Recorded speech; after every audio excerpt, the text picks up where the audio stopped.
Hallo zusammen, hier ist Kevin. Willkommen in einer Sonderausgabe von Bucketheads. Diese Folge begleitet die Folge über die 7 Lichtschwertformen. Es ist ein Interview mit David West Reynolds, dem Erfinder der 7 Lichtschwertformen. Vorweg vielleicht ein paar Worte zur Einordnung. Ich hatte das Gespräch ursprünglich geführt für meine eigene Recherche über die Lichtschwertformen, weil ich fand das Material, das ich dazu gefunden habe, ein bisschen unbefriedigend. Ich wollte mehr wissen über das Wie genau, das Wann, das Wo und das Warum. Ich habe aber schon während des Gesprächs mit David gemerkt, das ist mehr als nur Infos sammeln über Lichtschwertformen, da steckt viel mehr drin. Nicht nur über das Warum von Lichtschwertkämpfen, sondern auch darüber, wie das im Kosmos von George Lucas eine ganze Zeit lang funktioniert hat auf der Skywalker Ranch. Wie war das da in Kalifornien auf der Ranch zur Zeit von Episode 1, 2 und 3? Da hat David doch einiges zu erzählt. Und das würde ich gerne mit euch teilen, zumal ich finde, dass David wirklich gut erzählt, flüssig, spannend, anschaulich. Der Mann weiß auch, wie er sich und seine Geschichte inszenieren muss. Es gibt Stellen in dem Interview, da merkt ihr vielleicht, ich bin ganz schön berührt von dem, was er da sagt, vor allem wenn es darum geht, was wollte George Lucas uns mit all dem eigentlich sagen. Deswegen sage ich jetzt ganz klar, das ist hier kein journalistisches Interview, in dem ich den Gesprächspartner konfrontiere, Positionen und Fakten abklopfe oder Gegendarstellungen bringe. Das mache ich alles nicht, sondern ich spreche hier in erster Linie als Star Wars-Fan mit jemandem, der offenbar eine ganz einzigartige, glückliche Rolle hatte auf der Skywalker Ranch. Und hier in dem Gespräch zeichnet er ein buntes, anschauliches Bild davon. Das ist seine Perspektive, seine Einordnung der Geschichte. Wichtig ist noch, das Gespräch führen wir in englischer Sprache. David ist Amerikaner, er lebt heute an der US-Ostküste und ich habe mich entschieden, hier keine Übersetzung zu machen und auch keine Zusammenfassung zu liefern, aus Zeitgründen. Ihr könnt aber die Kapitelmarken als Stütze nutzen, um dem so ein bisschen besser folgen zu können. Das hilft vielleicht. Zusätzlich habe ich nachträglich an 1, 2 Stellen Anmerkungen eingebaut, wo ich das Gefühl hatte, das hilft jetzt für das Verständnis, vor allen Dingen, wenn er Namen nennt, die man vielleicht nicht so auf dem Schirm hat. Technisch waren die Bedingungen bei der Aufnahme nicht perfekt, das hört man phasenweise auch, aber ich finde das insgesamt völlig okay und ich muss David wirklich Danke sagen, dass er sich einmal hier fast 2 Stunden mit mir hingesetzt hat, dieses Gespräch geführt hat und er hat sich offensichtlich auch nochmal vorbereitet, hat sich vorher Gedanken gemacht. Das weiß ich total zu schätzen und ich finde, es macht total Spaß, ihm zuzuhören. Ich bin ganz sicher, ihr erfahrt was über Lichtschwerter, was ihr noch nicht wusstet. Ihr erfahrt was über Lucasfilm und die Skywalker Ranch, was kaum bekannt ist und es gibt auch, aus meiner Sicht, richtig was fürs Herz. Viel Spaß bei dem Gespräch mit dem langjährigen Lucasfilm-Mitarbeiter Dr. David West Reynolds. Before we begin, David, how would you introduce yourself to a Star Wars fan today? I am an archaeologist who got my PhD in classical archaeology, specializing in ancient Egypt and ancient Rome, who naturally ended up going straight from that to working at Skywalker Ranch as a location scout and then as a creator of Star Wars backstory and lore. I pioneered the visual dictionaries and the cross-sections books, as well as working in marketing, where I built the original Star Wars website and ran that. I worked on the marketing for relaunching the Star Wars franchise in the prequel era with the task of successfully relaunching the Star Wars franchise after its period of dormancy. So as a creative consultant, I was involved on a wide variety of projects, from the MTV music video for the Duel of the Fates release of that track by John Williams to the trailer for Episode 1 that was the first new Star Wars that fans had seen in so many years that people were very excited to see at the theater. And that involved some major creative choices that made that very dramatic. So because I came to Lucasfilm in such an unusual way, I had a very unusual role that involved me in a lot of different things. And that allowed me to make use of my archaeological background in ways that nobody expected, but it was a wonderfully rewarding period. We will get back to that. Before we talk about lightsaber forms, our main topic today, let's talk about a bit more about your role in the Lucasfilm cosmos, and let's go back specifically to the year 2002. In this year, episode 2, Attack of the Clones, was released, a movie in which we see for the first time dozens of Jedi fighting. This is also the year when the magazine Star Wars Insider published an article about lightsaber forms. The article was written by you. In that time, how would you describe your position in the Lucasfilm cosmos specifically at that time? So, because of the unusual way I'd been brought into the organization by Rick McCallum, George's right-hand man and producer, the man who made everything happen at Lucasfilm in that era, because of that, there weren't clear boundaries around my position in ways that ordinarily there would have been, and that today there would certainly be. I enjoyed a situation where there was so much that was still exploratory in the way that we were developing how to expand the lore for this universe. We had a sense that for the prequel era, we wanted to reestablish what was canon. So the canon department said, we need to do these new projects that are going to establish what we now consider canon and clean up all the inconsistencies that have accumulated in the intervening years. So my visual dictionaries were the groundwork for that reestablishment of what is the new canon. And so very unusually for publishing projects, George was involved with those. And nothing was published in those that didn't have his personal approval. And ordinarily that would make things happen very slowly, but I had the good fortune to have the position that I had. And I understood what George would approve. So I got authority that was completely unusual for an author. An author would just never be allowed to do the kinds of things that I did. But because I was within the organization, they were more comfortable. And I could have meetings with Howard Rothman or Lucy Wilson or Rick or George if necessary to discuss my ideas. And so that's totally different than bringing in an author from outside. Howard Rothman und Lucy Wilson, zwei Namen, die vielleicht nicht so präsent sind, wenn wir über Star Wars sprechen. Lucy Wilson war Finanzchefin und Chefin von Lucasfilm Publishing. Howard Rothman war ein Jurist an der Spitze der Lizenzabteilung von Lucasfilm. Wichtige Personen, beide mit großem Einfluss auf George Lucas. Lucy Wilson war die erste Angestellte bei Lucasfilm überhaupt. Angefangen hat sie damit für George Lucas das handgeschriebene Star Wars Skript abzutippen, bis sie später diese Spitzenpositionen übernommen hat, unter anderem als Finanzchefin und Chefin von Lucasfilm Publishing. Lucy Wilson und Howard Rothman haben wir maßgeblich zu verdanken, dass es zum Beispiel die Heir to the Empire Romane gab. Also Lucy Wilson hatte 1989 die Idee dazu und hat auch den Autor Timothy Zahn dafür vorgeschlagen. Rothman war wichtig, George Lucas davon zu überzeugen, dass das auch wirklich gemacht wird, unter anderem. And so that allowed me the freedom to do what I thought was necessary to give the fans what I really wanted them to have and make that more satisfying. So I could do things like this fight saber material, which was actually developed for my episode 2 visual dictionary. And I kept pushing publisher Dorling Kindersley to expand that visual dictionary format and give me pages that were mostly text in between the pages that were mostly images. So I respected greatly the fact that Dorling Kindersley had developed this signature format of the big white pages with the clear photographs that worked wonderfully well.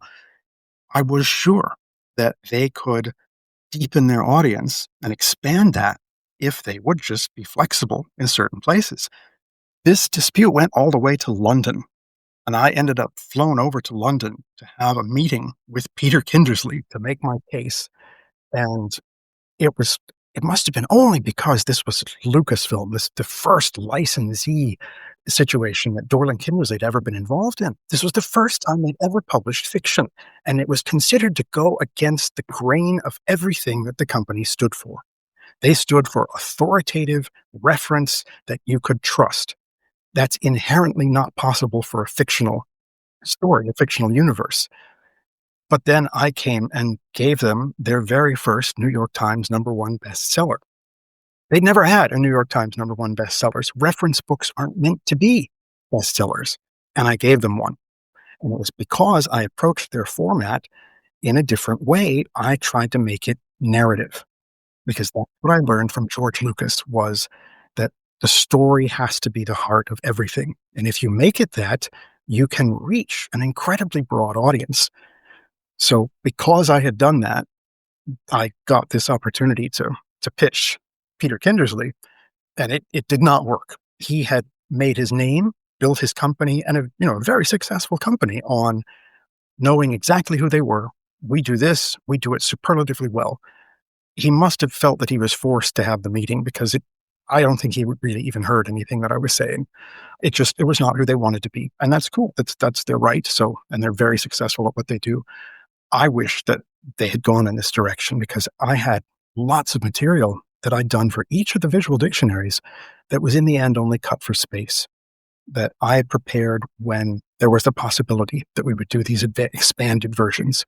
So a lot of it had gone through the canon approval process and was set and just got cut because of space, not because of any concerns about the content. So I've got files full of things that would have been canon if that had been allowed by the publisher. And so for episode 2, exactly as you said, Kevin, we got to see Jedi. In episode 1, we'd seen them at the height of their powers. In episode 2, we see them as a political force, in masses, in armies. We'd never seen this before. And I thought this was an exciting opportunity to go more deeply into the lore of the blade. So that's where that came from. And that material, the canon people just felt, they agreed with me that this is too cool to just let that be cut. And they felt that, okay, this forms of lightsaber combat stuff that you came up with, that's so cool. We'll see if John Snyder wants it at the Insider. And of course, John said, absolutely, we love it. The Insider had never been granted, that I recall, the opportunity to be publishing canon, fully approved material that had gone all the way through as fresh information. They're not reporting about its publication. They are serving as the premiere of canon. So John was thrilled, but it was that kind of role mixing and hybridizing that could happen during the time that I was there that I loved making the most of that. I would like to get a more complete picture of your situation. Some specifics. Where did you work? Can you give me a location? Oh, yes. I was working at Skywalker Ranch, and George put narrative into all of the buildings that he designed. He didn't hire an architect. He hired architects and engineers to finalize his plans, but the concepts were all George's. So each of the buildings had its own identity and its own story. The marketing department, which Lucasfilm had never had before the prequel era, was based in a building called the Brook House, and it's set off against the woods and built over a brook, like a Frank Lloyd Wright house. And in the Brook House, which is built as if it's a home. So the offices are in what would seem to be living rooms or bedrooms. It's very pleasant. This house-type building had an octagonal office that hung out over the brook. So I think 5 of the walls were glass as a deck. And the other 3, one of them was a huge stone fireplace. And then there was the door leading into the main part of the building.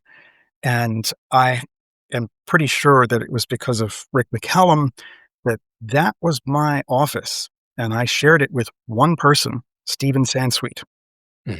And he and I joined Lucasfilm at just about exactly the same time. And so we had this huge, fabulous office to ourselves, and that's where I was based. Incredible. Sounds like a dream. It was quite amazing. And so when I'm not there, I'm working over at the archives, and I would be working with people, my colleagues at the ranch, and they would say, "But you're over playing in the archives again? I've worked here for 11 years and I've never been in that building." I was a volunteer firefighter at the ranch also because George maintains his own fire department because it's famous, yes. I'm glad to hear that. So I was a firefighter with the ranch fire and security guys. So I worked with that bunch also. So I was connected in all of these different ways, in ways that it was just not normal for someone at the company to be connected in those different ways because you came into the company in a sensible fashion. I turned down the job the first time they offered it to me. I didn't seek to be at Lucasfilm. I sought to be a college professor archaeologist. But when Rick made all of this possible, and Rick finally convinced me that this was an appropriate use of my background, then once I said yes, he was just always there behind the scenes to make sure that things like that worked out well. Okay, now might be the perfect moment to tell the story how you came into the company. So you see rumors out there. So how much is known this all? Well, it's not really a rumor. I think it's a story about you going to Tunisia and finding the locations, the filming locations of A New Hope. And this knowledge was lost at Lucasfilm. And they had to refer to you to find the filming locations for episode 1, correct? All correct. Mhm. Rick was tasked by George to go back to Tunisia and check out the sites that we used before, and because we want the continuity. And then also find us some new ones. We're going to need this and that, and some slave quarters and Mos Espa Arena and things like that. Rick is an old hand at location scouting. They shot in 35 countries for the Young Indiana Jones Chronicles. And that was George testing Rick McCallum himself and the relationship. Can I work with this guy? Because George had such a miserable experience directing that he didn't want to do it again unless he had someone who could protect him from everything that he hated about the process. And he did not have that or trust that until he had seen Rick McCallum will protect me from all of that stuff that I hate. Any ugly or unpleasant job, Rick will do it. Any questions I need answers, Rick will do it. I'm not going to go over to Tunisia and get, dysentery and spend myself sick and in a hotel all the time, dragging myself through storms and mud piles. Rick can take care of all of that. But even Rick isn't an archaeologist. And so when he called up the archives, that's the library archives, and asked for the information about where were the locations for episode 4.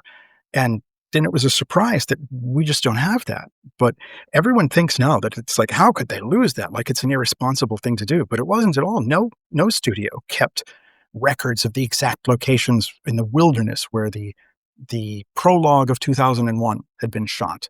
You'd have to know Robert Watts to know where that was, or the Lawrence of Arabia, many desert locations. They're just in the wilderness. So it's not even, you can say they're in this village. It's just somewhere in that vicinity. So Lucasfilm was not in any way reckless or unconventional in not having that information. It was just the nature of filmmaking at the time.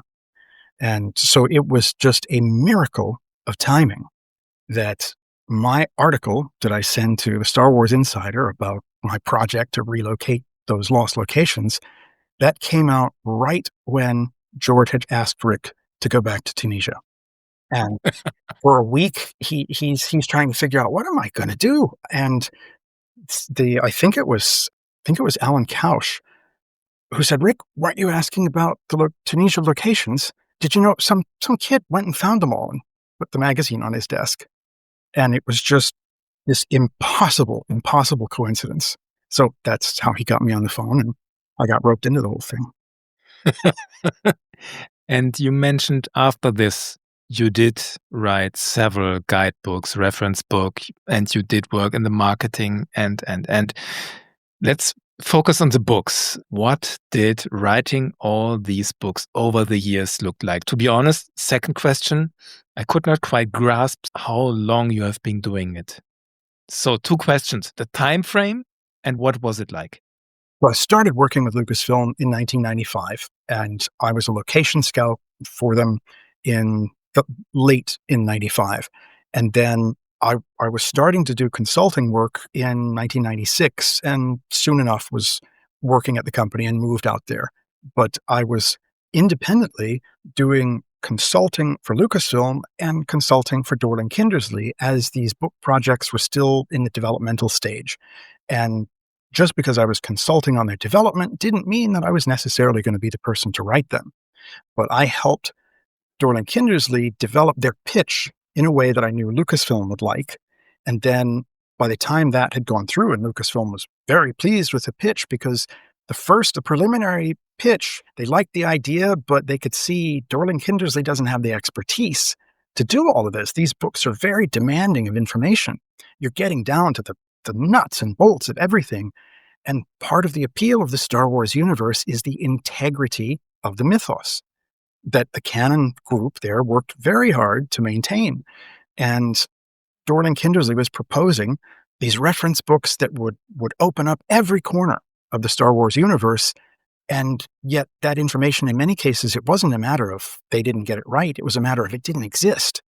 And Dorling Kindersley had this idea that, oh, we've seen that Star Wars is created out of found objects. So that means any piece of junk, you just call it Star Wars. So we've got photo archives of all kinds of junk and garbage, motor parts, weird tools, antiques from the Victorian era. We can just put bits of junk into the book and call it Star Wars stuff, and the fans will never know, right? And Lucasfilm was not really happy about that approach. They, of course, understood that there's a lot more to it, that when Roger Christian comes up with the idea of, I'm going to make the props using found objects to invest the material culture of the Star Wars universe inextricably with our own, that's a very deliberate step. And he's always doing it in a way that you don't spot that Luke's macro binoculars are made out of a mid-century, movie camera. You don't spot that.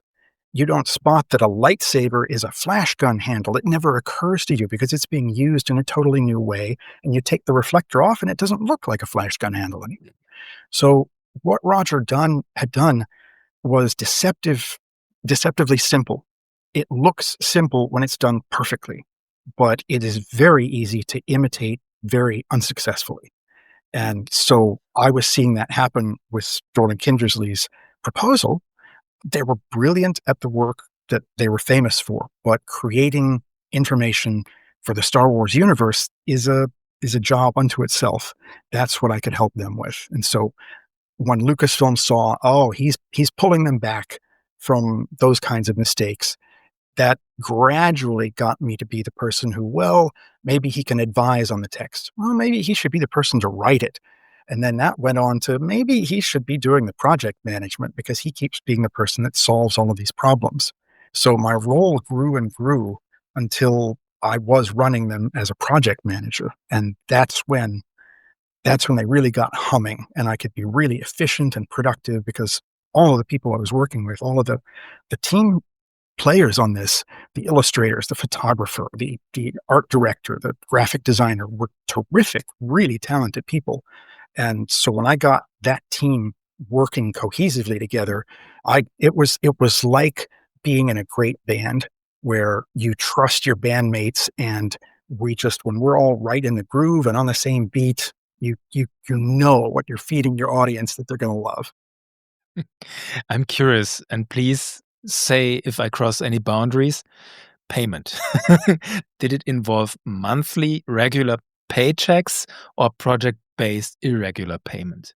All of that had to be negotiated as we went because the role kept expanding, right? So at first I signed up for, look, we'll do a couple of months of consulting and we'll do it for whatever figure. And we talk about that and get it settled. But then we reached the end of that 2 or 3 months and now they've got more questions more for me than ever. But that means they want more of my time. I've got to be devoting my time to teaching college. If you really want me available, you've got to commit to a longer term engagement. And so things like that just kept expanding it. So it started off as short-term consulting. It expanded and then expanded until it's like, hey, if I'm not only the project manager, but the author of this book, we need a proper publishing contract. And so once that was arranged, and I get a small royalty, which was still the way things were done at that time. My books were not expected to sell in the millions because reference books just didn't. And when everyone saw the numbers that were coming in, the licensing division said, an author is getting royalties on millions of books? This is not what we expected. So it was reined in. And so what I was told in the early 2000s was that you were the last to get royalties out of a project like this because that was not our intention.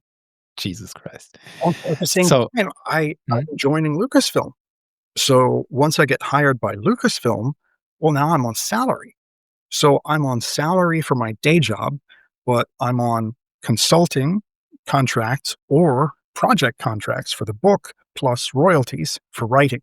So it was such an unprecedented and complicated set of overlapping commitments that the business division at Lucasfilm, I'm afraid that there was a very nice, super competent secretary in the business division named Valerie, and I got to know her and a little bit of her son, and there's some fun stories out in the baseball diamond with him.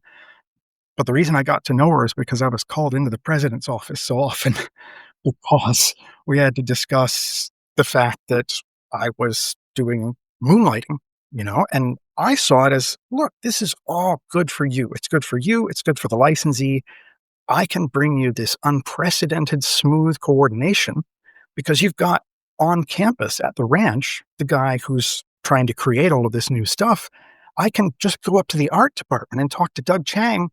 Is this going to fit with what you've got in mind for Princess Amidala's starship? And Doug would say, oh, well, let's think about that and let's work through it. And, it was really productive. Licensing could be having a meeting and they could say, grab David West Reynolds because we want to know what the publishers are going to do. Or is he working on something that would affect the way Kenner's going to design the interior of Princess Amidala's starship? And yes, I was. So, and I could say, and here's the sketches so that you don't waste a bunch of time tooling up the wrong thing. So it saved everybody money and fuss, and it was really productive. But I was making money in several different ways, and that ran against the grain for certain executive positions. And so I kept getting called into the president's office to discuss that. I see.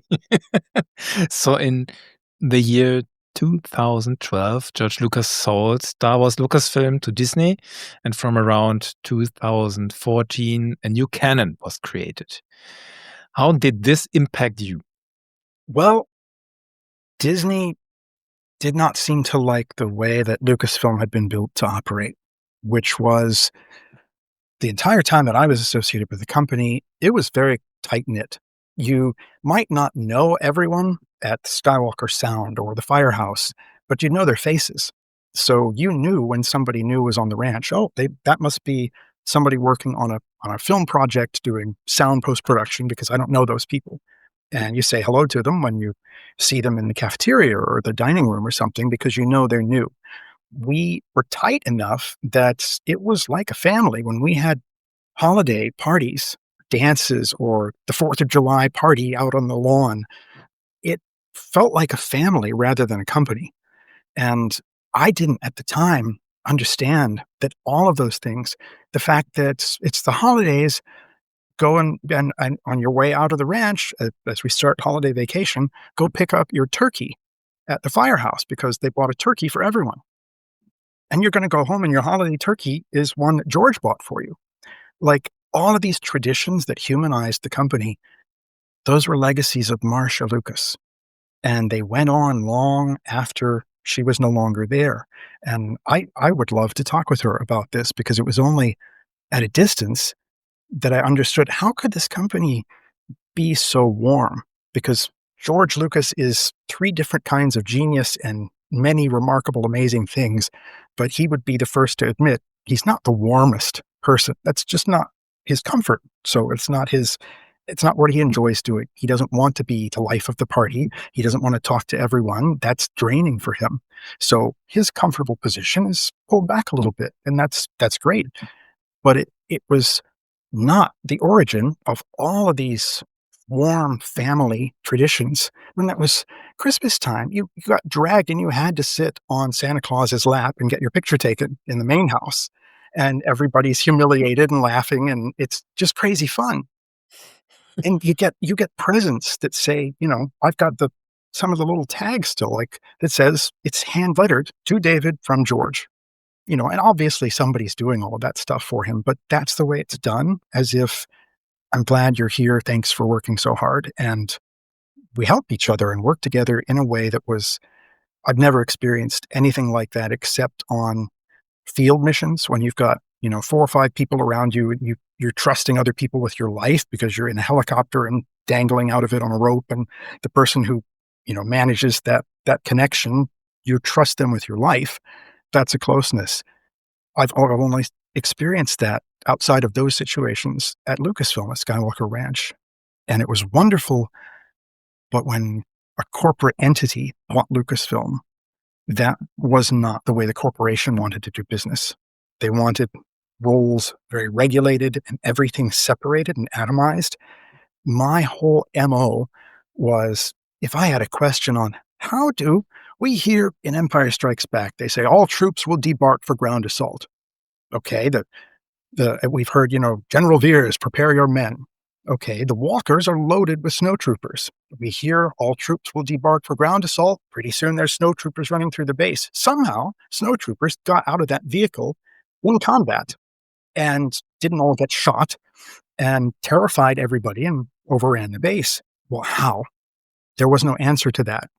And I talked with publishing, the canon department, all of this. There was no good answer. So I said, well, I just need to talk to the guys who built the walkers. I'll run down to ILM and talk to Lauren Peterson and those guys. And we chat about it. And so there's a whole story for that. But my solution would just be, I'll run down to ILM. Surely somebody there will know. And if they don't know, I'll know that I've turned over every stone, and it's now my job to create it if it hasn't been created yet. But I wanted to make sure I was never paving over the work of one of my predecessors. They might have done work that, David, actually, we had a way. Here's how they're supposed to get out of the walker, and it would work like this. So it didn't end up in the film, but we worked that out. If that was there, I was going to use that in my book. I wanted to be true to the original, pure inspiration so that everything I did felt authentic. And so my way was to talk to everybody. And that's not the way a corporation likes to operate. So now, people writing the kinds of books that I used to write, the author is not allowed to talk to the illustrator. Much less the author is certainly not going to be allowed to supervise a photo shoot in the archives with the costumes, much less be the person who wears a bunch of the costumes for that photography. I don't know if you know the business about how many of the characters I was in the visual dictionaries. Do you know that story? No. I was in the original film-used costumes for a number of the characters in the visual dictionaries. If we didn't have a good photo of Darth Vader or the Cantina musicians or Boba Fett, I suited up in the film-used gear and played those characters for the still photography.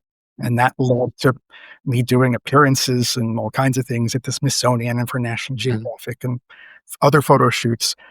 But that's the exact kind of thing that would never, ever, ever be allowed under Disney. But the fact that I was able to do that, again, because of Rick and because of the way I came into the company, meant that it worked better for everyone.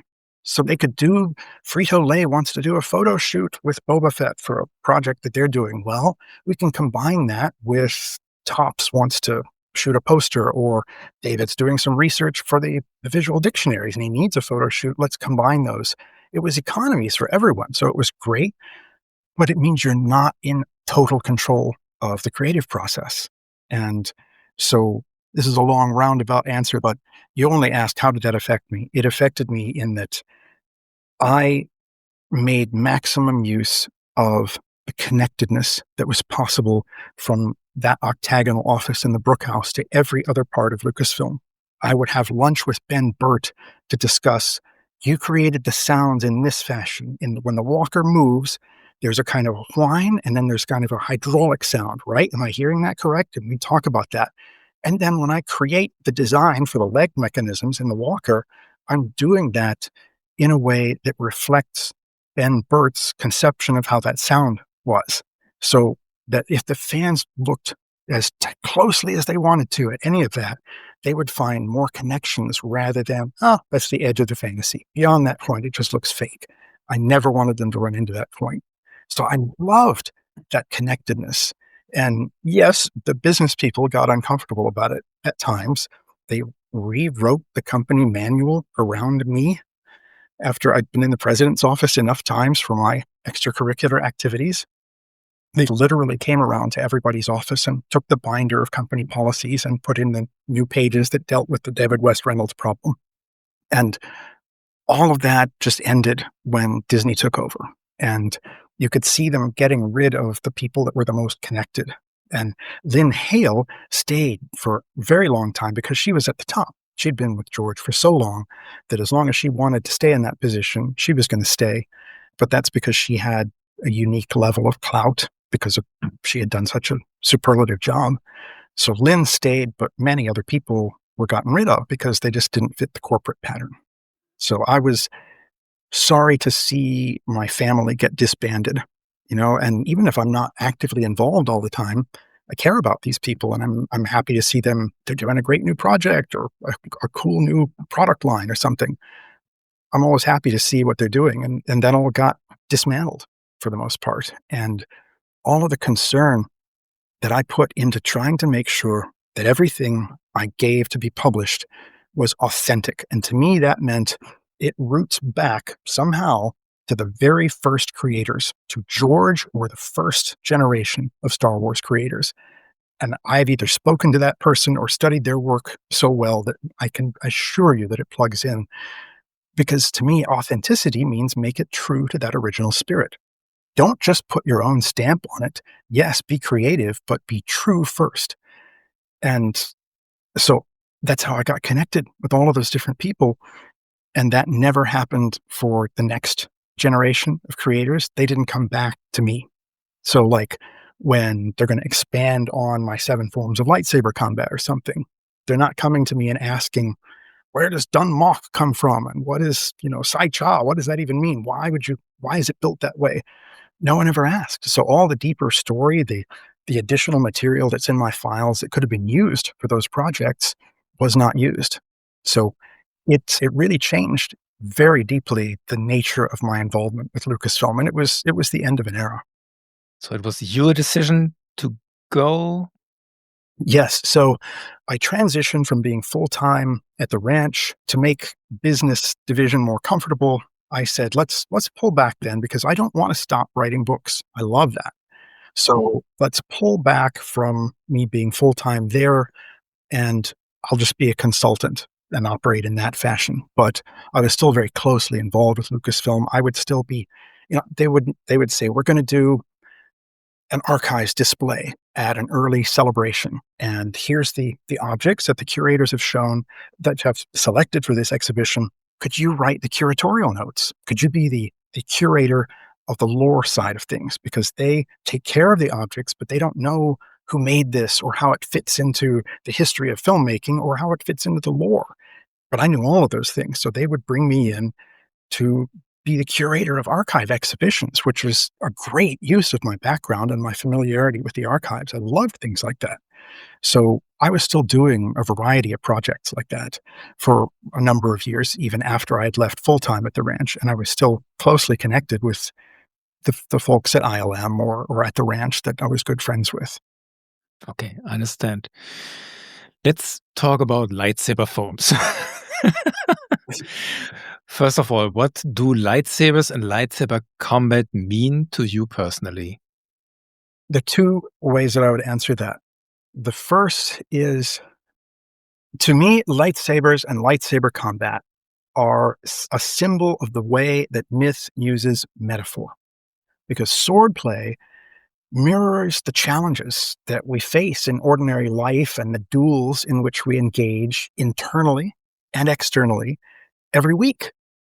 Swordplay, which exists as a real thing in real life, or did back when that was the technology of the era, has all of its own concerns, but it's, for storytelling, a wonderful metaphor. It simplifies the nature of you and your challenge, or you and your opponent. There's you, your technology, your situation, and your opponent. And that's relevant whether you're preparing your plan for expanding the so-and-so contracts at your business, or you're writing a story. But swordplay is so powerful for metaphorical use in storytelling that's why we have Knights and Dragons stories hundreds of years after that technology is irrelevant. That's why George Lucas comes up with a way to make swordplay technologically relevant again in storytelling, which was just, it's such genius because it's such a great metaphor. Whatever your challenge is, to bring it down to, well, there's me and there's my weapon and there's my training. And I had to get my training from somewhere. Someone had to teach me. I have a mentor. Am I letting that mentor down with my failure to really master this when my opponent is coming at me? Part of it's my skill, part of it's the weapon, the technology, but a lot of it is just my spirit. Now I'm going to engage. All of those things are relevant to every challenge that we face. Yep. So lightsabers are a great metaphor for me and lightsaber combat. Well said. In addition to that, there's the dimension that lightsabers and lightsaber combat are a symbol for me of how we can make myth into reality in our lives.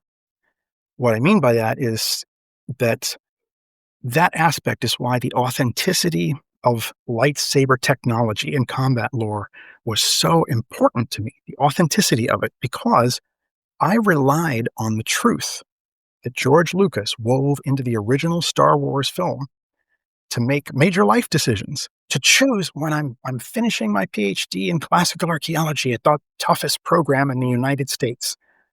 At that moment, am I going to risk everything to run off to the Tunisian desert and pursue this project of rediscovering lost filming locations that no one had ever heard of anybody doing anything like that?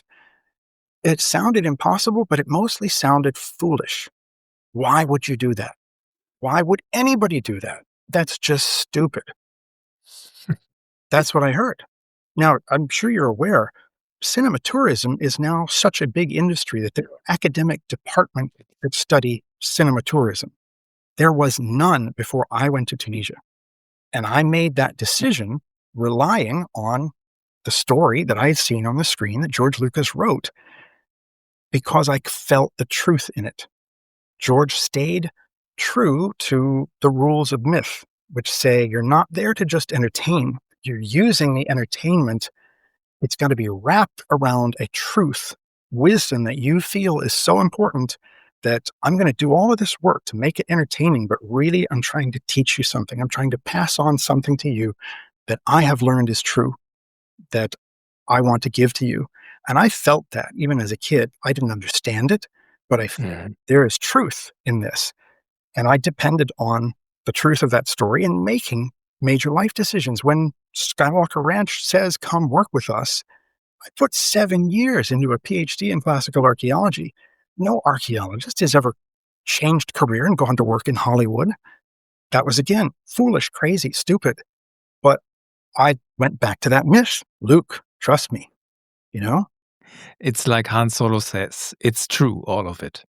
You pursued the truth you felt. Yes, Yeah. exactly. So that meant that the lightsaber combat that I designed, the nature of the technology that I designed, George taught everything in Star Wars should be like something in our world. Myth works through metaphor. So it's not science fiction. It's a mythic universe. And that means the choices that the people have to make in this world have to be like the choices that you will make. In science fiction, you can invent time travel. And then you can decide, well, if I could go back in time and prevent the assassination of John F. Kennedy, should I? Do I have the responsibility? Do I have the right? What if that's going to jeopardize something else? And this is a whole bunch of ethical and personal decisions that nobody's ever going to have to make, because that's just science fiction. But I hate my father. We have a miserable relationship. He's just ruined me and my family. Am I gonna give him one more chance? That's the kind of decision that we have to make in real life.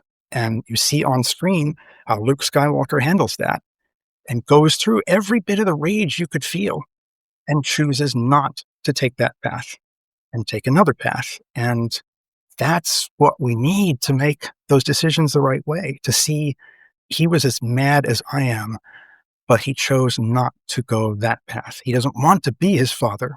He wants to be a different and better person. And you need that story to guide you there. That's how I see this stuff. You need to show young people doing decisions like this to muster the courage and to go on the forest moon of Endor to this terrible person who has done all these terrible things to you, to your sister, to Ben Kenobi. He killed your mentor, and you muster the courage to go to him, confront him, because somehow you think there might be a hint of goodness in him. There's a small chance he can make some good decisions at any point in the future. This slim chance, I'm ready to take this at my own personal risk. This is so powerful. And I'm fascinated by the fact that you talk about this, how deeply you feel these messages, the philosophy, and on the other hand, are so deeply involved in making this universe technically explainable. Writing all these books, I'm so glad and relieved that you make it possible to do both. I'm confronted with the demand, tell us more about Darth Revan, tell us more about lightsabers. And I'm at the point in my podcast where I'm not so interested in this anymore, about facts in the fiction, about facts in the fantasy. I would like to talk more about the philosophy. What does it mean when Luke throws down its lightsaber? What does it mean for us? This is what interests me most. So now here are you, David, doing both. Congratulations. Thank you. I'm glad to be of service. But I was conscious of this kind of thing when I was writing this, because I was just trying to do what George had done. I was trying to honor what he had done, because he did all of this at a fabulously higher level. I mean, he took myth and the idea of telling the truth in a story that's fiction, but I need to do it in a really creative fashion that's going to make it so compelling that you're studying it for the fictional details, for the cool spaceships and for the powerful blasters. And yet somehow underneath that, it's going to strike a harmonic chord in you, and I hope you'll end up being a better person. He's the one who started all of it. I'm just trying to be authentic to that and harmonic to that. And to me, that was both authenticity and respect. So, in the year 2002, Attack of the Clones, and your article, what gave the impulse to write this article? Was it your idea, or was it mission issued to you? So this was entirely my idea, and came from the unusual experiences that I had in the multiple positions that I had for Lucasfilm.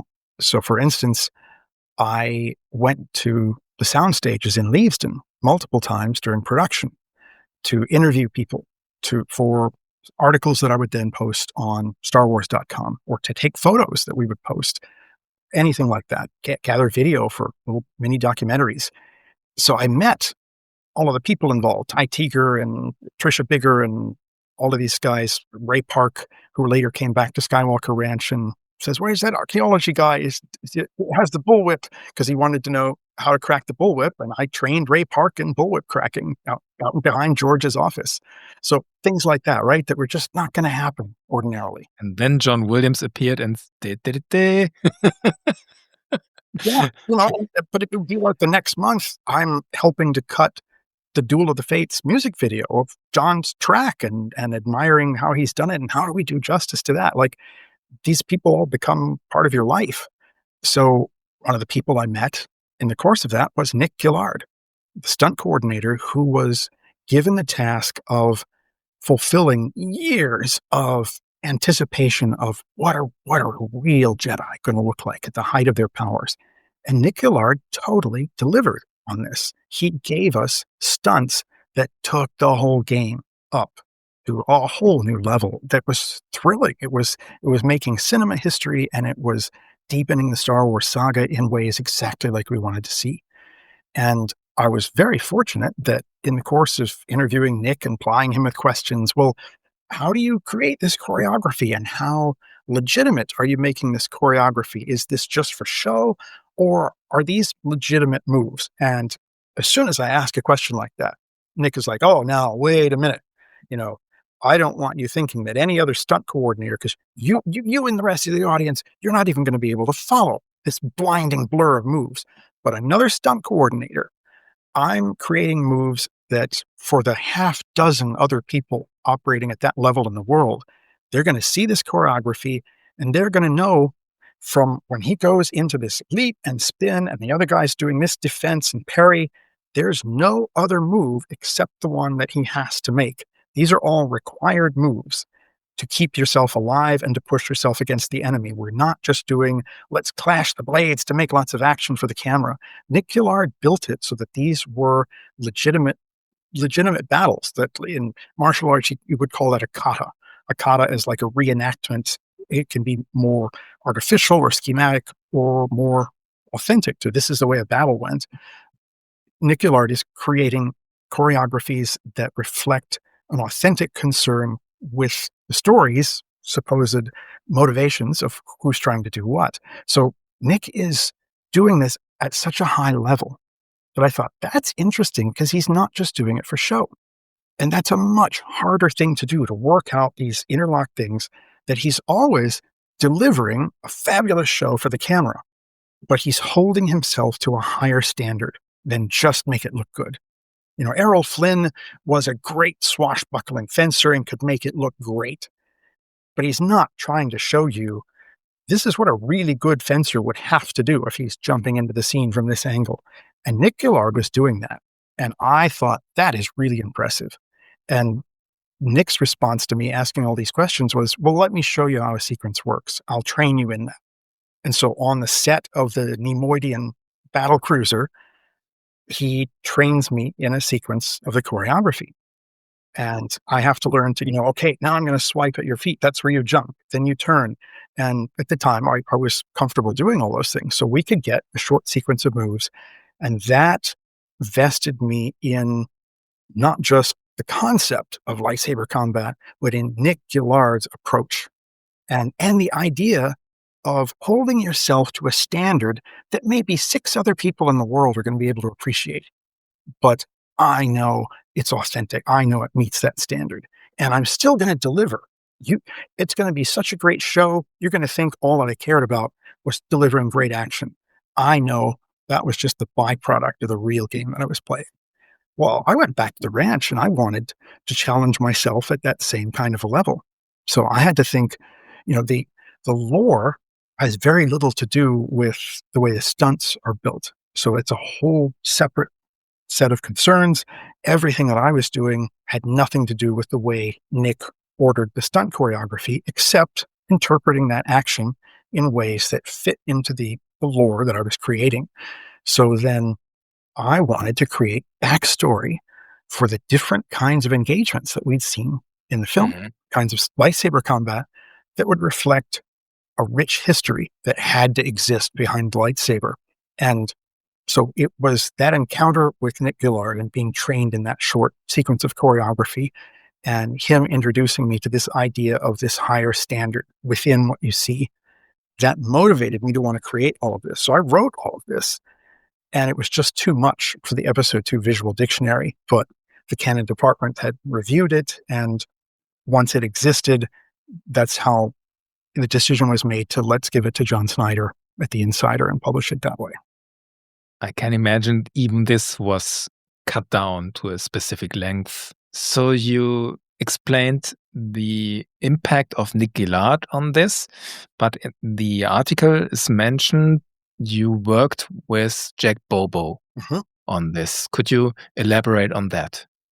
Jack Bobo was someone I had known very early in my life. And by that time in the early 2000s, he was a State Department diplomat.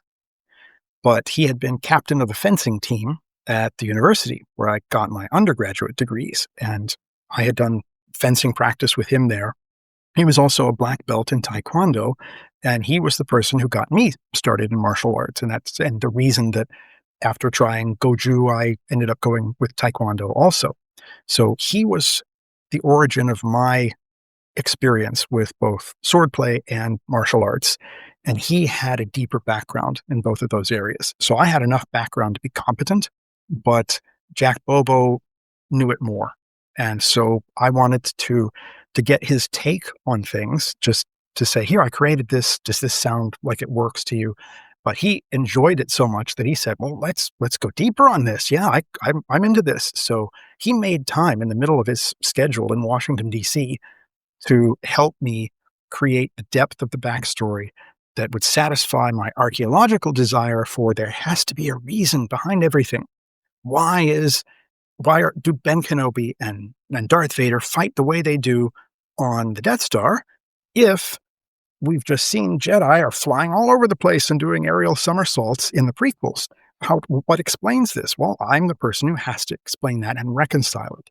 And if I do my job right, it's never, ever going to be, well, Alec Guinness was older and he wasn't really into the stunts, and so they made the best they could do.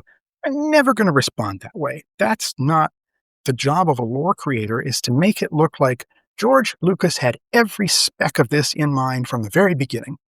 And it's all part of the plan. And it can be a complete disconnect. When you look at that lightsaber combat in New Hope, it's completely disconnected with episode 1. Okay, well, solve that and make that difference part of the story. And so that's where I get, well, okay, how can we explain that difference in the story? Darth Vader is someone who's half cybernetic by this point. And now we saw in the modern Star Wars movies, the prequel that shows us what Darth Vader is doing right before the first moments of New Hope, we see this super powerful superhero, and he's using the Force to throw people against the ceiling, and he's just this terrifying power, right? That does not fit at all with what we see in New Hope. In New Hope, Darth Vader wasn't doing anything like that in his duel with Ben Kenobi, and when he walks into the conference room on the Death Star, what he gets is mockery and disrespect. The generals and admirals and all of these guys, they just think this guy's crazy. Even Tarkin, his supposed, protector and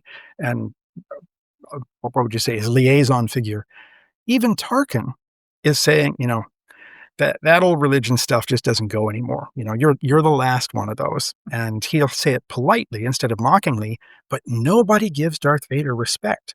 Well, clearly he does not have the powers that we would see him have later.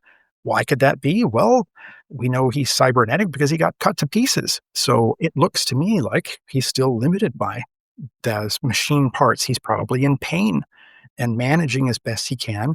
And he's not this terrifying titan yet. He's a freak show. And that's why I wrote in the visual dictionary, in the stalking the corridors of the Imperial Navy, he's regarded as mad human wreckage. And I think that's exactly the attitude we see. So that person who's trying to still champion this ancient religion, even though that's all been exterminated, and he goes around wearing this iron lung and looking like a crazy guy, that's not a figure of terror. That's a weirdo. And that's the person who could have trouble fighting an elderly Ben Kenobi. So there end up being reasons for all of it. And now you look at the story and all of those touch points where, why doesn't he fight more spectacularly? It's because, and then you think of, well, when they're having the last battle in Return of the Jedi, and you see the cybernetic parts, the Force can't flow through those. Of course, that's going to limit him. And you remember, oh yeah, the generals, nobody treated him with respect. He had to choke the guy to get respect. And even then, they still think he's nuts. So this is not the Darth Vader who gets respect in our world because he's so impressive. In that world, he doesn't have that status yet. And all of this now makes you not just comfortable with, why wasn't that battle more spectacular? You're seeing the roots of everything, their identity reasons behind it all. So that's what I was trying to do in the way that I explained what we see on the screen, and I created the forms to fit that. I understand very well. So if you take a specific form, like form 3, which is described as a defensive form, and it is clearly applied to Obi-Wan Kenobi. By the time you wrote this article, there were 5 movies. Could you point at specific scenes that make you develop this form 3? So it was partly shaped by, well, there has to be a history of technology because George created lightsabers out of traditional swordplay. So in the Star Wars universe, there had to have existed traditional swords before lightsabers. So, and then there have to be some kind of projectile weapons, guns that then get developed into blasters. So you can sort of picture Well, how did those things go? The sword play predates the gunplay, then lightsabers become energy weapons, and then blasters become energy weapons. We see the same progression as happened in our universe, and Star Wars is always supposed to echo something in ours. So if that's the background, then I've got to explain in that battle, how is it that elderly Ben Kenobi isn't just cut to pieces by this Dark Lord of the Sith? So there has to be a reason for that, because we don't see him doing spectacular moves at all. So I had to, somewhere in the seven forms, posit that there must be a form that's so focused on being perfectly defensive that it's practically unbeatable, even when you're not at the height of your powers. And then you see Ben Kenobi, he doesn't fire up his lightsaber and go after Darth Vader. Just exactly as Vader says, escape is not his plan. I must face him alone. And he understands that perfectly, that this is not about, I'm going to cut the empire down by one Sith Lord and they'll have one less leader. It's not about that at all. It's a battle of the spirits. Kenobi can recognize, okay, we're back here. I'm with this person that the last time I saw him, he was burned to death in a lava pit, but he's still alive. We knew that, and here he is. I have to resolve that battle of spirits. And he's in much better shape than I am now. And so Kenobi's strategic approach is not, okay, I know Imperial technology. Let's go blow up a reactor or self-destruct half of the station or something, create a distraction and do all these other things. Ben Kenobi has seen the futility of relying on technology for solutions. And so he chooses what can seem to us a much more passive course. You're only going to turn off the tractor beam, and your objective in this battle, in this sword fight, is just to teach this other spirit that you're not as strong as you think you are. You cannot win. That's his goal. That has nothing to do with technology or I want to take out 1,000 soldiers. Ben Kenobi recognizes the futility of that, and that battles have to be fought in different ways if you want lasting results. So that makes sense then of a defensive fighting form that's going to be his personal philosophy. But then we have to factor in, well, in episode 1, we did see some acrobatic stuff. So that's great because now we've got a character arc to explain. He's gone through experiences that change him. He's brought up in the tradition of Form 4 because I'm young and vital, and this is the Jedi at their most flamboyant. I'm not going to settle for this diplomat's form of Form 6. I want to do it full on, because we see Obi-Wan Kenobi is a very committed individual. He's not someone who's phoning it in. He's not someone who's getting by with the minimum. He's deeply committed. He's the one who's trying to tell his own master, the boy is dangerous. They can all sense it. Why can't you? He's speaking back to his master because he feels this is just not right. Why are you the only one who can't see that? So he is committed, and that makes him interesting as a character. So why would that person be flamboyant in episode 1 and yet so different by the time we get to episode 4? He has to have changed. Well, what do we see happen to him in the movies up to that point? We see his mentor gets killed. Just a total waste of life in an instant because Darth Maul was stronger. And all of the flamboyance and all of the dependence on the Force jumps and all of this were up to no avail.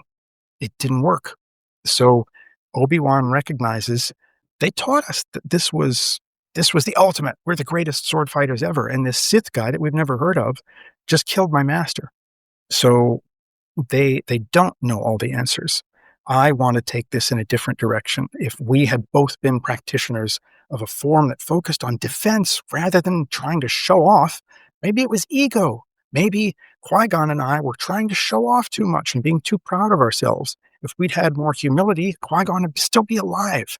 And as we see over the next couple of sequels, if Qui-Gon had more humility, we might not have seen Anakin become Darth Vader. Don't rip the kid away from his mother when he's too old for that. You're going to destroy the guy's heart. You're going to set him up for that failure because you want to be the one that had the apprentice who became the one who would bring balance to the Force. We were all undone by your ego, Qui-Gon.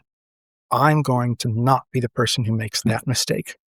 And so now, if I create a defensive lightsaber form and say, Obi-Wan starts out with 4, but changes to 3, it explains how come this old man is not cut to pieces by the Sith Lord in episode 4, and why we see flamboyant moves in episode 1 and a more conservative style in episode 4. So I feel like once you connect those points, it seems like, well, sure, it has to be that way. And that's in archaeology. See, that's what I'm modeling all of this of. You're constantly coming up with theories to explain why did they build a harbor here but not there?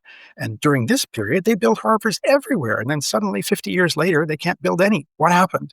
You come up with theories and then you go to the evidence and test them. So I brought that exact same approach to the Star Wars universe and took the data points that we have and try to connect them in a way that once I've told you that story, now you can't go to the movies and see it without seeing, yeah, all of that connects. And it just looks like, wow, George had all of this in mind from the beginning. And, intuitively, maybe he did to some degree. And when I'm really doing my job right, I hope that I'm just drawing out what George intuitively would have thought up if he'd had more time. So that's where that form comes from. And it's the way we see it played out in the movie is deeply personal to Obi-Wan, but you also see that's something for me to think about. If you focus on just being defensive, there's a lot of mistakes that you won't make. But when the Sith Lord is attacking you, you may not be able to win. And so you might not have seen your mentor killed, but you might not be able to defeat a powerful enemy. Where do you want to be? And that's choices that we all have to make all the time. Right. What is important, I think, in all this, if we talk about Obi-Wan and his motivations and how he approaches these two fights, Darth Vader on the Death Star and Maul in episode 1, Jedi hold the dark side back to keep the balance. It's not the mission of a Jedi to destroy the Sith, but to stop their actions. And Obi-Wan and Qui-Gon failed at this in Theed because Maul managed to separate them. They should have gone there as a team. But the Sith Lord separated them, and this is very important in Star Wars philosophy. The good guys work together, and they draw their strength of being together. So this is, and I absolutely concur with what you said. Qui-Gon Jinn was defeated because Maul was better at this point, doing these more or less dirty tricks with the lightsaber handle. And of course, they were separated, yes. And you described growth in Obi-Wan Kenobi through the years. In addition, I think he passed the trial. At the end of episode 1, they say he passed the trial. Now you are a Jedi Knight. I think the true trial he passed was not to defeat the Sith, Maul, but how he defeated Maul. When you look at Star Wars, it is, as you said in the beginning, fencing is a metaphor for what we do in life. So is war a metaphor for what you do in life. And important questions are, why do we choose to fight? For what? And how do we choose to fight? And I think the true trial Obi-Wan passed in episode 1 is how he chose to fight. When he was hanging there, his master dead, his lightsaber gone, Maul mocking him, Maul feeling totally sure about his victory. And Obi-Wan grew past all of this. He managed to assess the situation, make use of the environment, and get Qui-Gon's lightsaber. This is how he grew, how he detached from things. He lived in the moment, he connected. And this made him strong. And I think this is one of many lessons he learned through the years, and which led him all to this moment in episode 4, duel against Darth Vader, when Darth Vader was surely intent of, now I will take my revenge on this old man and I will destroy him for good. And as you said, Ben Kenobi's purpose is not to defeat him, to kill him, just to stop him, to hold him back, to buy time for the young people. And this gives him peace and serenity. And to say he's using a specific form of lightsaber combat, which is defensive, totally fits the situation, I think. Well done how you connected all this. And I think it's totally in line with the philosophy of Star Wars, what I think George wanted to tell us. Why do we choose to fight is important. What means we use to fight are even more important, maybe. Indeed. So Form 3 is a great way to express a specific decision how we fight defensively, not focused on destruction. And it's greatly reflected in the movies, Obi-Wan's action, and in your description of this Form 3, I think. If we take Anakin Skywalker's motivations, when we see Jedi are to stop the dark side, to keep balance, Anakin's motivations are completely different. In the Kenobi series, there's a specific line. Obi-Wan says to Anakin, "Your need for victory blinds you, Anakin." And this ties very well to episode 2 and episode 3. Anakin goes into the fight with Dooku and says, "You will pay for all the Jedi you killed today, Dooku. It's about revenge." So he uses an aggressive form. And why Obi-Wan, on the other hand, says to Anakin, "If we stop Dooku today, we can end the war." Meaning we can stop more people from dying. While Anakin wants to take revenge on the people already dead, looking back at the past, Obi-Wan is looking forward. How can we stop more people from dying? That's a great difference. Also reflected in their lightsaber styles. It's a great way to emphasize the philosophy you want to tell by showing how they fight. It's brilliant, I think. I absolutely agree. And I love your analysis there. That's spot on with the way I would see it. And I love the way that you can have a part of your life where you're fascinated by the moves or fascinated by the technology, and you want to immerse yourself in that lore, and it's wonderfully rewarding to do so. And all of that's great. But exactly as you were saying, I found it so interesting that you've had the same experience that I have, where that's all great. And yet, once you've mastered it to a certain degree, you start to feel this is no longer satisfying me in a way that it used to, because I'm ready to learn something more.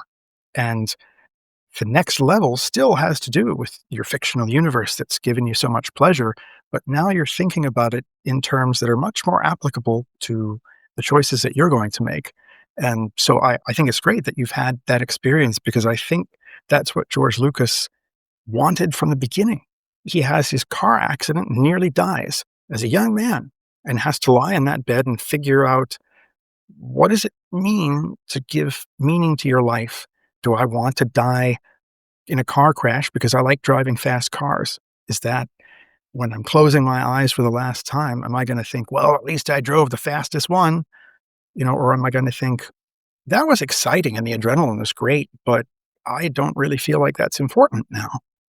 And he realized, I'm a person who needs to have meaning in his life. I need to figure out, what does it mean to create meaning in your life? And he answered that question so successfully that he was able to write stories that transmit that wisdom in a way that's open to us all. And I just think that's such an achievement. And it's no wonder that he got interested in Joseph Campbell and myth and the hero's journey, because people that are operating at that level throughout history have been the ones who were not just entertainers, but myth makers. And for that time at Skywalker Ranch, that was the challenge I accepted, was don't just entertain them, create entertainment, but make it be at the level of myth. I'm always fascinated how all these people at this young age got so great insight and the means to express by the way of art, to transport it so you can feel the meaning of it in all the art you have done, you and the others. It's impressive. It's really impressive. Thank you. I get some listener feedback indicating a certain fascination for Mace Windu, the usage of Form 7, What? which is ascribed to implement aggressiveness. Your point of view, when is it okay for a Jedi to be aggressive? It's okay for a Jedi to exploit the power of aggression when that individual has achieved such a profound depth of self-trust, when that individual has been willing to face the absolute truth about themselves, to divest themselves of all illusions, all of the comforting illusions that you patch over your insecurities or your flaws with, and you want to see yourself as this kind of person. And in this area, you're a little weak, but if I think about it this way, I'm just terrific. That's what every normal person does. If you want to be operating at a Mace Windu level, like I came at this because the Mace Windu name goes back deep into the early drafts of Star Wars. This was someone very important to George. And then Samuel Jackson, he sat behind me when we were at the premiere of Episode 1 in New York. And I knew his friends gave him a hard time. And I knew he didn't have a great experience at that premiere because the movie was not what people were expecting, right? It was George deliberately set out to I'm making a movie for kids. This is a children's movie. It's going to take them on a journey that they'll grow through the myths and be ready for different movies at later and later points in their life. But I'm not trying to make Episode 7. I'm trying to make Episode 1. And all of the fans who had grown over the generation since he made Return of the Jedi were really hoping for basically an Episode 7. And George's vision was longer term than any of us could follow at the time. So lots of people had disappointing experiences with the premiere of Episode 1 when it came out, and Sam Jackson was involved in that. And I understood what Mace Windu meant to George Lucas. I felt bad for Sam Jackson having that experience. And I also had that, he was bold enough to ask George, can you make my lightsaber stand out? Now, it's told as a very casual anecdote, right? Hey, George, I can't even see who's me on that screen. Can you make my lightsaber purple? Oh, there aren't lightsabers of every color in the spectrum. George has it that there's blue and green and, light colors of these, and the red is the bad guys. And Sam Jackson, an actor, is asking me to change my lore that I've done in 5 films now and change that to accommodate purple. That's a big deal. It's not a small deal. We've seen hundreds of Jedi that only have blue or green. Hundreds, and that's all. This one guy has something different. Why? That has to be accommodated. It can't be a casual explanation. And so that's why I put those different things together. And I made Sam Jackson the focus of my spread on lightsaber moves in my Episode 2 visual dictionary, because I wanted to make Mace Windu cool, and I wanted to make the character that Sam Jackson was playing cool so that he would feel happy about his enjoyment of being part of Star Wars. Fascinating. Let's focus again on the question aggressiveness. Sure. When is it okay for a Jedi to be aggressive? So in creating the meaning of Form 7, it had to be something really, really rare, because in all of those hundreds, we don't see any others. As far as we know, Mace has got the only one. If there's others, they're vanishingly rare.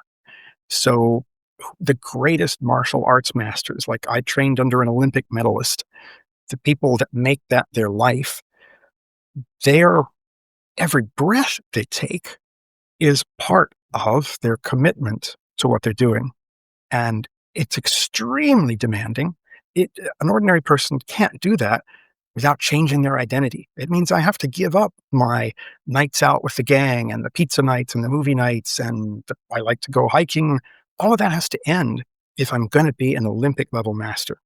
And that person is devoting their life in a different way to this philosophy, not just the physical aspect of the martial arts.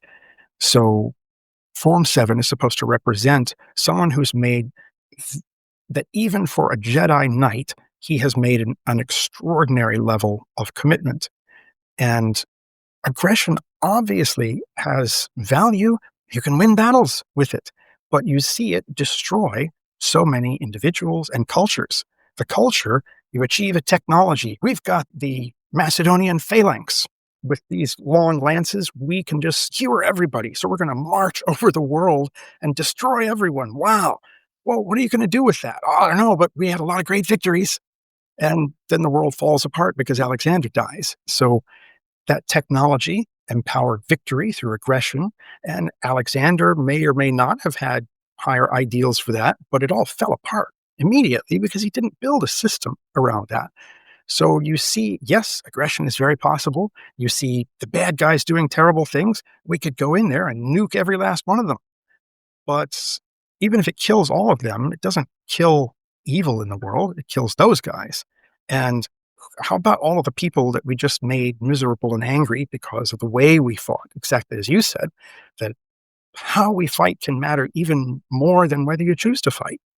So I wanted Form 7 to express an acknowledgement that, yes, aggression can be extremely effective, but it is so hard to channel it in a way that doesn't poison you.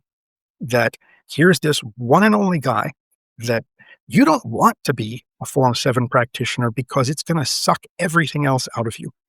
You are so dedicated to mastering the energy of aggression, but constantly being on guard to eliminate any part of the self that could be poisoned by all that aggression can feed. You have to get rid of yourself to not be poisoned by the desire for victory or for aggression. And that's exactly what I think you were talking about earlier, where if you're focused on any of those things that have to do with the self, Anakin wants the satisfaction of making that guy pay. Well, what if you can end the war by letting him get away? What if that's the thing? And it means, yes, all of those dead souls are not avenged, but what does that vengeance do for the universe? Never mind you. If you can completely remove yourself from the situation, theoretically, you will not be poisoned by the need to use aggression. And so I tried to make Form 7 present that problem, that it's going to corrupt anyone else. And you get, Darth Maul is the avatar of that corruption, of the power of aggression. It's going to corrupt you unless you have eliminated self. So that's the fictional version, but you were asking, when is it okay to use aggression? My answer in simple would just be when you have taken self entirely out of your analysis and you've looked at it dispassionately and said, we need to do this. We have to stop them at this pass because the larger situation is going to be best served by that. And that means I'm going to lose my family because they're in the area that's going to get overrun. But it's the best chance we have. It may not work, but it's the best chance we have of ending the war. And that's what I'm here for. That's what I raised my family for us to support something better than just ourselves. We're not here selfishly to live, even to till our farm. We're here to be the kind of people we want to be. And that is a bigger thing than living or dying. Yeah, I think that's totally in line with how I understand Star Wars philosophy. If you take the impact of the loss of Qui-Gon Jinn, Obi-Wan loses his mentor in this moment when Qui-Gon Jinn dies, and Anakin Skywalker loses a potential good father figure. You can say about Qui-Gon Jinn what you want, but from my point of view, he would have been a better father figure than Obi-Wan Kenobi or Yoda. Certainly. If you take their ways of teaching, Obi-Wan and Yoda would be like, you must go through the door, Anakin. Why Qui-Gon Jinn would be more like, would you consider going through the door? It might be better for you. This is the father figure Qui-Gon Jinn might have become for Anakin. So Anakin doesn't have this father figure. He gets Palpatine. And Palpatine constantly teaches him to aggression, give into your hate, give into your anger, make use of it. So this seduction of quick results by giving into your aggression and feeding it with your ego, what you say. This leads to a Darth Vader who sits sadly alone in his lava castle and Mustafa being totally alone with his terrible mentor Palpatine. You seem agitated, Lord Vader. On the other hand, you have Obi-Wan Kenobi, who gets rid of his ego and his desires to serve himself by being there for others, by being there for little Leia, Organa, by being there for Luke, and even manages to get on better terms with Owen Lars at some point because of all this. And all this is in line with what you said, I think. You can maybe at some point make use of aggressive moves if you totally detach it from an ego. Egoistic is not a term you would use in English, right? Egoistic, right? Yeah, that is. You've got it fine. Selfish reasons. Yeah. If you use it to defend people who cannot defend themselves, that's a great and okay reason to use aggressive tactics. I agree. I was fascinated by some names of lightsaber forms and techniques attached to it. I don't know if all of them go back to your article. I don't think so. Can you shed some light on the creation of the names? Like Shicho, Soresu, Ataru, Dunmok. How did you pronounce Dunmok? In my version, Dunmok, Dunmok. like with an umlaut over the O. Sounds like a fortress of Sauron. And that's intentional. So to encode the lightsaber lore with names for specific technical moves, I thought we should have an ancient language in the Star Wars universe that reflects that antiquity of function. And plus, it's just more atmospheric if you have names to learn in the lore, and then you can discuss these things more easily rather than saying it's a triple somersault move, And so I thought it will appeal at the level of the lore, but this can deepen the Star Wars universe in a new way. So Star Wars is a Western myth that draws on Eastern philosophy. So it's a wonderful hybrid of two of the greatest contributions that humanity has come up with anywhere in the globe. So to reflect that, I thought this ancient Jedi language should reflect both of those origins, Eastern and Western. So it's built a lot like Sanskrit, those terms. They sound a lot like Sanskrit. They connect the way Sanskrit word roots do. But there's a hint of Japanese in some of the terms that reflects the drawing on the Eastern philosophy that adds the missing dimension to the Western civilization model. I mean, George saw this, that it's like two halves of the globe are working on different aspects of the problem of how do we be humanity in the best possible way. And none of us are able to come up with a whole picture on our own. But if we get together, exactly as you said, you through connection, you can find higher identity.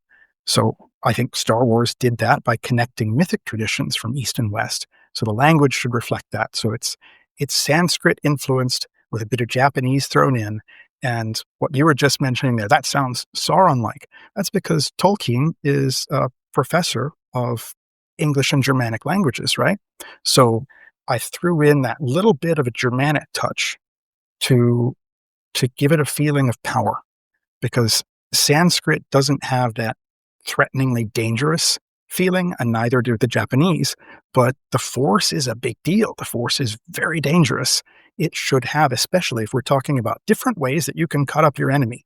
Some of these should be a little scary sounding, and that's where you get the glottal sounds and the Germanic touch. So that's a bit of Tolkien, Sanskrit, and Japanese.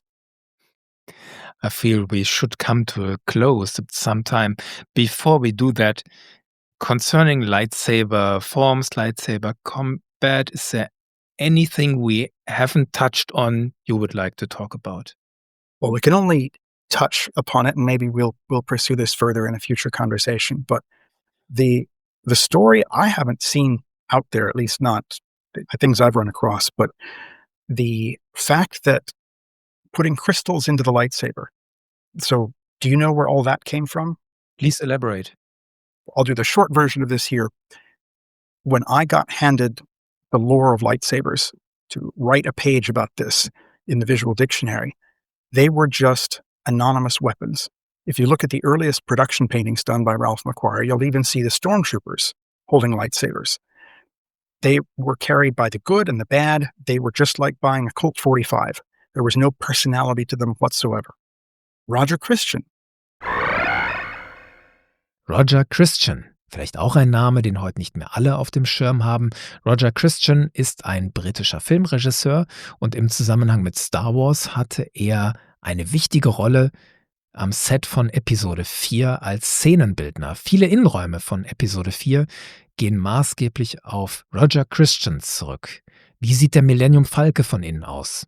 Wie sieht die Farm der Lars auf Tatooine aus? Also da war er maßgeblich beteiligt und David schildert jetzt den Anteil von Roger Christian am Aussehen der Lichtschwerter. Roger Christian comes along and looks at the lightsaber prop proposals that are coming out of John Steers' special effects department. And they look terrible. They look just like the ones that Ralph McQuarrie has designed, because George has described just a laser sword, but it's basically a laser rapier. It's one-handed, it's small, it's kept on the belt horizontally. And so Roger looked at that and said that Roger recognized the mythic nature of Star Wars from the beginning, and he was one of the very few who did, and I mean very few. And Roger recognized Luke Skywalker's lightsaber is the heir to Excalibur in creating a modern mythology that is built to inspire and entertain. George Lucas is creating the heir of the Arthurian cycle. Luke Skywalker's lightsaber is the new Excalibur. It can't look like a flashlight. And John Steers' prototypes looked like boring flashlights because they were faithful to the McQuarrie paintings, because Ralph had not gotten any more guidance from George than that. So Roger Christian said, I can't do that. I need to find something more iconic. And that's what drove him to keep looking and keep looking and keep looking until he made that fateful discovery of, oh my gosh, this flash gun handle, that is a lightsaber. And nobody would think of taking a flash gun handle and holding it like a claymore, a two-handed sword. But Roger did. And when he presented these things to George, it's great. He tells the story of, I bring these things in and I've got these World War II guns dressed up with bits and pieces, and I've got flash gun handles that I'm saying, what do you think? Could this be a lightsaber? Either George was going to fire me or he was going to like it. And who knew? There was no way to tell. But George got it. That, wow, my collaborator has taken it up another level. I didn't see that, but Roger did. Yes, let's do this. So thank heaven, George is selfless enough that he'll take the best idea, whoever has it. He didn't have that idea. Roger did. But it's George's show. He gets to decide. And so if somebody comes up with a better idea, he'll say, let's do that. And that's what makes him so great. It's one of the many things it does. But Roger fundamentally changed the nature of the lightsaber when he said it has to be iconic, and I'm going to change it into a bigger object. And the next step that Roger innovated was, I don't want them all to have the same. I can get as many Graflex lightsaber flash gun handles as I want, but I don't want Darth Vader and Luke and Obi-Wan to all have the same one. I gave Han Solo a pistol that's different from the Stormtrooper blaster, and I gave Leia a gun that's totally different from either of those. That's Roger Christian, not George Lucas, not John Barry, not John Mallow, the costume designer. That's Roger thinking, my job as set decorator is to weave identity into everything you see. And as an archaeologist, that's why I've been fascinated with Star Wars from the beginning, because Roger Christian was taught by John Box, a great British set decorator, who taught that we need to create layers of history that are layers of meaning. It's never just texture. It's history. It's a story. The scars on this thing have to represent what happened to it. How old is it? How rough conditions has it been through? Tell a story with what you put on it. Never do it just for a look. And you see the people that have followed in their footsteps. Let's make an R2-D2 and it's weathered. but it's all weathered exactly even from top to bottom. That's just texture. That's not storytelling. Roger Christian was doing visual storytelling, and that's why it worked so well with the approach that George Lucas had established. So when I come along and here are these things that appeared in the film, tell us what there is to tell about them. The archaeologist sees them and says, these are three very different looking weapons. They're all lightsabers, but they look so different. Why? They look individualized. Luke's is silver. It's pure. Luke's spirit is pure. He's the hope of the future. Obi-Wan's looks very complex and baroque. Obi-Wan represents the ancient tradition in all of its complexity. Darth Vader's lightsaber is partly black and menacing and strong looking, but it's half silver. Roger was signaling from the beginning that there's a potential for redemption even in this villain. And an article in 1978 recognized that. And I thought that was brilliant, because everyone else was just impressed that Darth Vader is this new monster, Frankenstein kind of villain. But Roger understood, no, he's more than that. This is a bigger deal. This is a human story. And he made the lightsabers reflect that depth of identity. So he designed the outside. I had to design the inside to carry on that tradition. And so I was the one who decided, no, you don't buy a lightsaber off the shelf. You can't. And I think it was the director of publishing said, it's a device. As soon as it's an electronic device, you get one and you reverse engineer it and anyone can copy it. There's no way to make a lightsaber like a samurai sword where only certain people even know how to make this thing. And I said, there has to be, because the myth demands it. And they said, well, it just can't. It's just a gun. You just buy them. There's a Bolt 45 or there's a revolver. That's it. And I said, no. And so I went back, and there's the longer story of how I came up with, how do I justify that a factory can't make a lightsaber? There has to be an organic element in it. And the only way I could do that was to put a crystal in it. The idea that a Jedi has to build their own lightsaber, that it's this momentous test of force sensitivity, and because it's not going to work, or it could even explode if you've done it wrong. And no computer can project the precise alignment that's necessary of your crystal or crystals before you switch on that atomic battery and put the voltage through it. And it's either going to not do anything, or blow up, or create that blade that cannot be created any other way. And now every lightsaber, you see that person carrying it, the way they built it, the fact that it works at all, is like, you see that person earned that. You don't get that without earning it.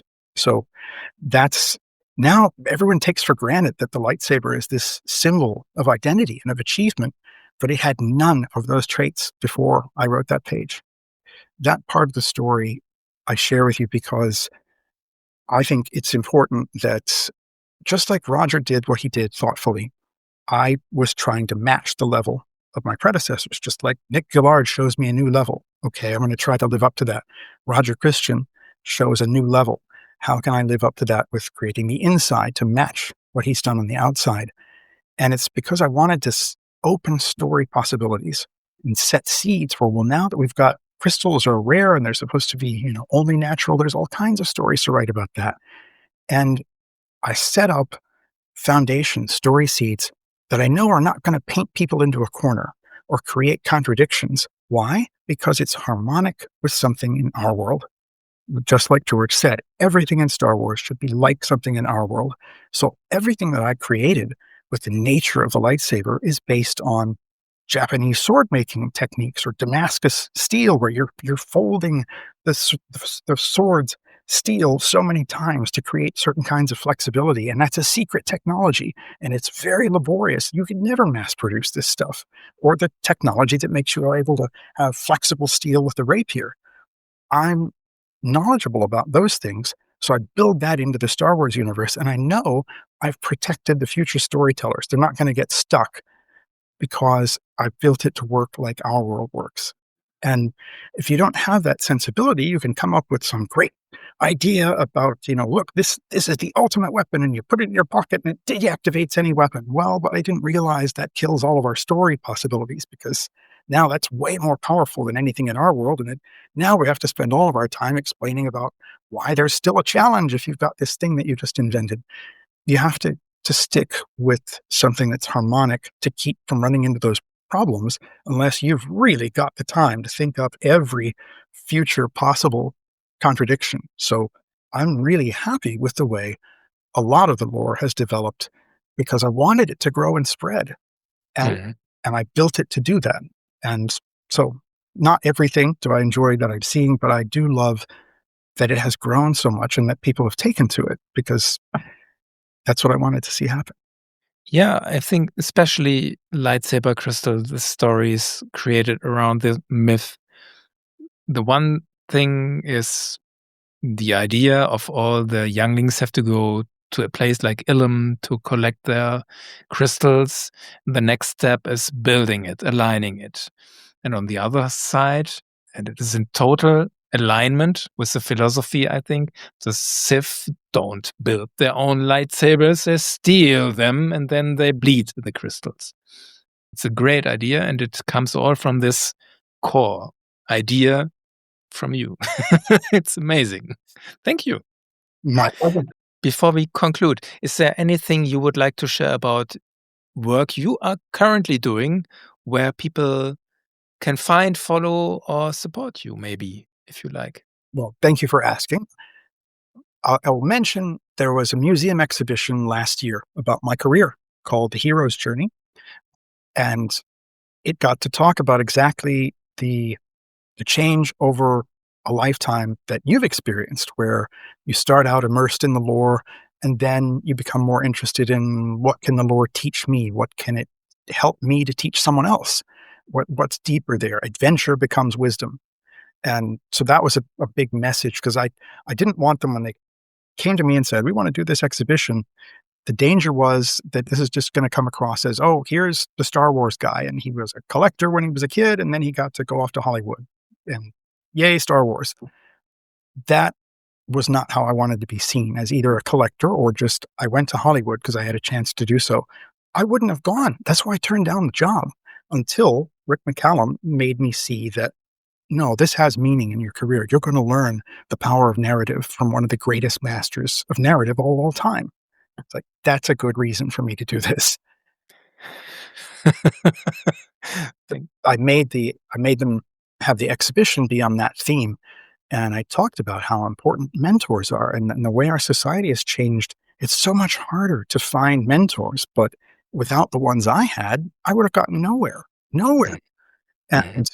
And the ones that I did get helped me understand that you need to be on the lookout for more. Who's your next one? So Roger Christian went from being someone, oh, I study his work, I try to learn from it, I try to make my work match, to being someone that I meet him, I learn about him, I tell him, Roger, you need to write your memoir. He writes his memoir. And that book exists now, and all of that history is now available to Star Wars fans. It didn't exist before because nobody had told Roger, your stories are incredible. And learning from him, it's like now he's not just a colleague, he's also a mentor, but I had to understand how important that is in life. And so I guided the exhibition in this direction. And at the end of it, there's a blank Jedi, a mannequin with no face. It's not any particular individual, but it's just your mentor. Who is the mentor in life, and who are you a mentor to? No matter where you are, even if you're in fifth grade, there are people in fourth grade or third grade who you can be a mentor to. And the whole lightsaber crystals business would never have happened if in eighth grade, because that's when I drew the first cutaway lightsaber, Mhm. eighth Mhm. grade. And the teacher who saw me doing this drawing, because I'd finished my work and he knew that, he said, what are you working on? And I explained that, yeah, I'm making a cutaway lightsaber. But he saw I was annotating every little feature. And I said, well, I'm trying to figure out how one could work. And he just looked at it because he knew I was always doing strange things.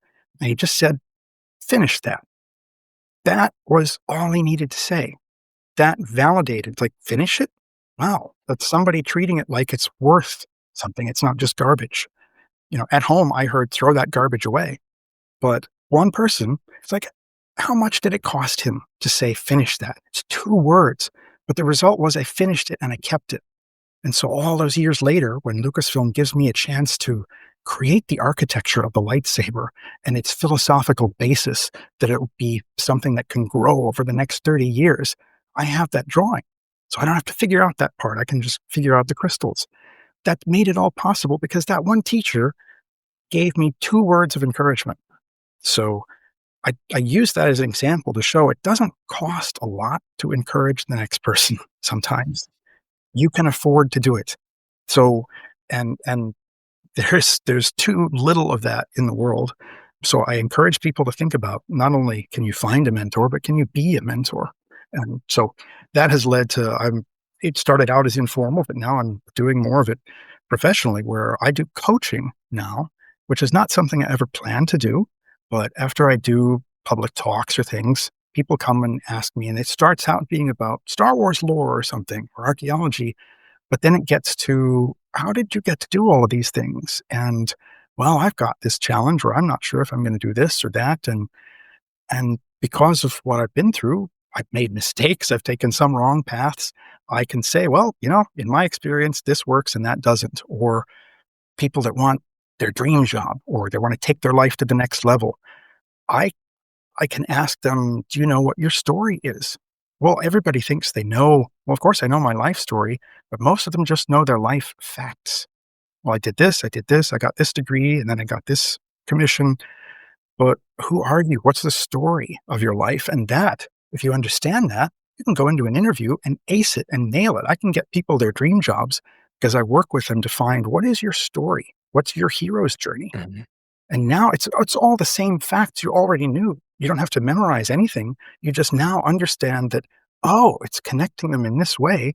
That's the 2 sentences that I can tell an employer. This is what makes me tick. This is what I've done in the past. And now the employer can tell, there was that one guy that this is what made him tick, and this is what he's done in the past. Because it's easy because you've made it into a story. So that's something I'm doing now that I'm really enjoying. And it's just the same as what we've been discussing about, that there's the myth and part of it's entertainment, but part of it's wisdom about how it can transform your life. So that's going on. The last thing I'll say is I am working on a documentary right now, and it's enough people have asked about, how did you get to work at Lucasfilm? What was it like? And what's the story behind the creation of those visual dictionaries? And so I'm developing a documentary on that subject, and the Kickstarter campaign will start on February 4th. So that is ahead, and at that time, I'll have a fun teaser to show. We had a full-size X-Wing that I was in, all kinds of other interesting things. There's stories to tell there. David, it was a real pleasure talking to you. Thank you for sharing all the details on you could tell. Thanks for shedding light on the subject, like creation of lightsaber forms. And thank you for wholesome advice about life. I really appreciate it. Thank you so much for your time. Well, thank you for the interesting questions. The reason that I felt comfortable sharing material like this is because of the questions you shared were much better than I often get, and I appreciate that. I'm really glad you're doing the work that you're doing, and I'm sure that it's the kind of thing that works for different listeners at different levels. So bravo. Thank you for the opportunity. Thank you.